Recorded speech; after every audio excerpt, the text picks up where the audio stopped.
So I just got back after 10 weeks being in Italy, and there was one common thread that kept coming up every time I spoke to anybody and told them that I was from the United States. Everyone, Italians, Germans, Danes, French, they're all afraid to even visit the United States. They all really think they're going to be deported the minute they land. People will say, I want to visit America. I've always dreamt about going to visit America. But then the next thing people say is, I wouldn't want to go to the United States right now. I'm afraid to visit. My immediate reaction was always, that's crazy. Of course you can visit the United States. They're just going after the illegals. We're getting a lot of news about various different ICE raids, people being rounded up where they're being rounded up. That's not the news the Europeans are getting. What they're getting is when a European traveler is having a problem at the border, that then makes the news all around Europe. This is Jessica Brioche. She was held for 46 days, including a reported 9 days in solitary confinement due to tattoo equipment in her possession. This is Lucas. He was 22 days into a 90-day tourist permit. Now, he's got a language barrier. He incorrectly answered a question and they detained him. Here is Fabian Schmidt. This is a permanent U.S. resident. He was stripped and placed in a cold shower despite renewing his legal permanent resident status in 2024 and having no active legal issues. Here's a British national, Rebecca Burke, 28-year-old Welsh backpacker. She was held for 19 days in an ICE detention facility. They're hearing story after story. It turns out it's true. Story after story after story of Europeans actually being detained at the border, sometimes for even weeks on end. So then I thought, okay, well, is tourism actually down? Are we seeing some sort of an effect of this on our economy? In fact, this year alone, they're factoring the United States will lose $30 billion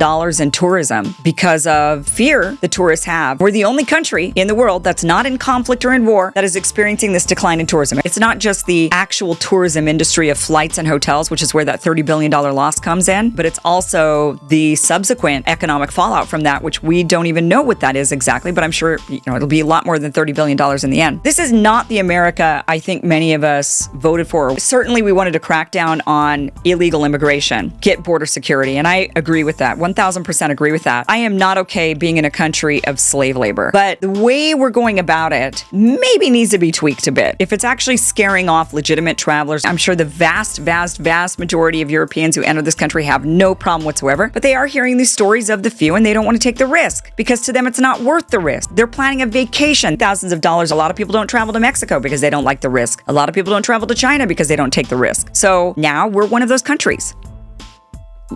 We just have to face that fact.